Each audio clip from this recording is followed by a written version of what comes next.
Hello students, आज हम part 2 में बताएंगे reaching the age of adolescence का topic role of hormones in completing the life history of insect and frogs. फिर हम आपको जो life cycle of silk moth है वो हम क्लास 7 में पहले ही पढ़ चुके हैं। उसके बाद हम आपको नया टर्म बताएंगे मेटामॉर्फोसिस।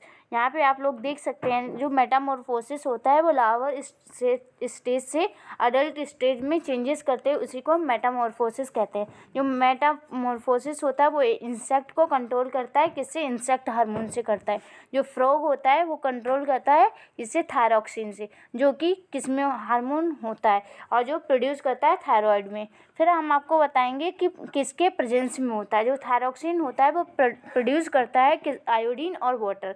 फिर उसके बाद हम आपको बताएंगे जो टेडपोल्स होते हैं उसमें वो सफिशिएंट अमाउंट में आयोडीन नहीं होता है उसमें, और जो कि टेडपोल से अडल्ट में स्टेज में नहीं जा हो पाता है प्रोसेस। फिर हम आपको नेक्स्ट टॉपिक बताएंगे रिप्रोडक्टिव हेल्थ। जो रिप्रोडक्टिव हेल्थ होती है उसमें फिजिकल और मेंटली वेलबींग होता है।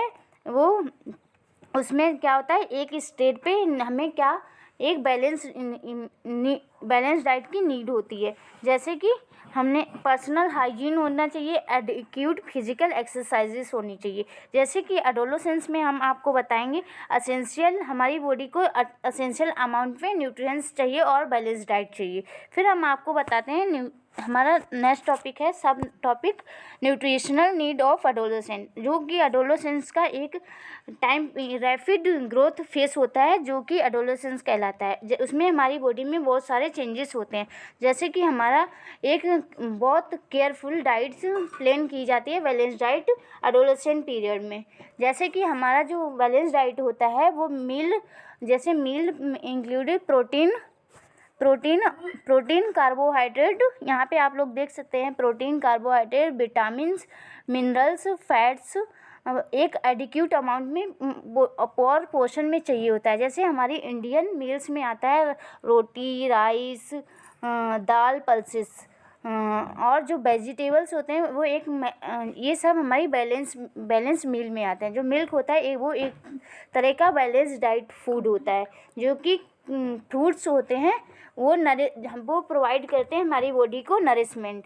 और जो इन्फेंट्स मदर मिल्क होता है वो प्रोवाइड करता है कि हमारा जो मदर मिल्क होता है वो इन्फेंट्स के लिए बहुत अच्छा होता है, उसमें कोलेस्ट्रॉल पाया जाता है।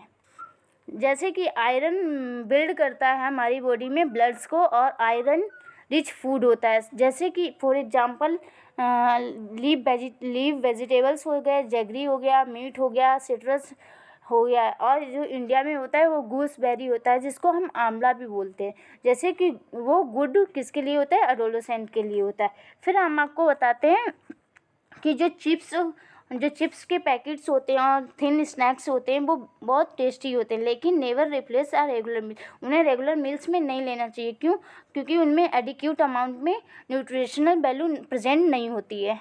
फिर हम आपको बताते हैं कि पर्सनल हाइजीन क्या होता है। जो पर्सनल हाइजीन होता है वो एक तरह से वास्ट बाथ और लीस्ट होता है वंस एवरी डे में लेना चाहिए, जो कि नेसेसरी होता है टीनेजर्स के लिए, जो उनकी जो इंक्रीज एक्टिविटी में उनके लिए हेल्प करता है। जैसे कि कुछ स्वीट ग्लैंड्स होते हैं जो कि बॉडी में जो स्वीट ग्लैंड होते हैं उनमें उन्हीं की वजह से हमारी बॉडी में क्या स्मेल प्रोड्यूस करते हैं, और जो बॉडी होती है वो वॉश्ड और क्लीन करनी चाहिए एवरी डे। फिर हम आपको बताएंगे कि cleanliness not maintain the chances of bacterial infection से क्लीननेस बचाती है, इसीलिए हमें डेली करना चाहिए। फिर उसके बाद जो गर्ल्स होती हैं उन्हें क्या स्पेशल केयर दी जाती है क्लीननेस के लिए। क्यों? क्योंकि मैचुरेशन एक टाइम ऑफ मैचुरेशन फ्लो होता है, जब कि मैचुरेशन साइकिल होती है उसमें ऑन सेट ऑफ मैचुरेशन बोला जाता है। जैसे कि यूज़ सैनिटाइज़र भी यूज़ करते हैं, नैपकिन पेपर जो आते हैं उनको भी यूज़ करते हैं, क्लीन होममेड्स पैड्स भी होते हैं उनको भी यूज़ करते हैं मैचुरेशन पीरियड में। जब चेंजेस होते हैं पैड्स के कब चेंज करने चाहिए? एवरी 4 to 5 आवर्स में पर द रिक्वायरमेंट्स यूज़ करने चाहिए। फिर हम आपको बताते हैं कि फ़िज़िकल एक्सरसाइज क्या होती है। जो फ़िज़िकल एक्सरसाइज होती है वो वर्किंग और playing of fresh air keeps the body fit and healthy. हम वॉकिंग या फ्रेश एयर लेने से जो हमारी बॉडी होती है वो फिट और हेल्दी रहती है। जैसे कि यंग बॉयज़ और गर्ल्स हो गए, वो लोग वॉकिंग करते हैं, एक्सरसाइज करते हैं और प्ले आउटडोर गेम्स खेलते हैं। फिर हम आपको बताते हैं उसी में हमारा जो होता है एडोलेसेंस, वो एक तरह का मच एक्टिविटी पीरियड होता है जो कि हमारी बॉडी में माइंड और नॉर्मल पार्ट को ग्रो करता है। जैसे कि कंफ्यूज और इनसिक्योर से बचाता है। जैसे कि हाँ, ड्रग्स होती हैं वो एक तरह से एडिक्टिव हो जाती हैं, जो कि हमें कैसे feel like talking again and again, जो harm the body in the long run. They run healthy and happiness. जब हेल्थ और हैप्पीनेस रहेगी तभी हमारी जो बॉडी से एडिक्शन वाली चीज़ें दूर रखनी चाहिए, जैसे ड्रग्स वगैरह हो गई।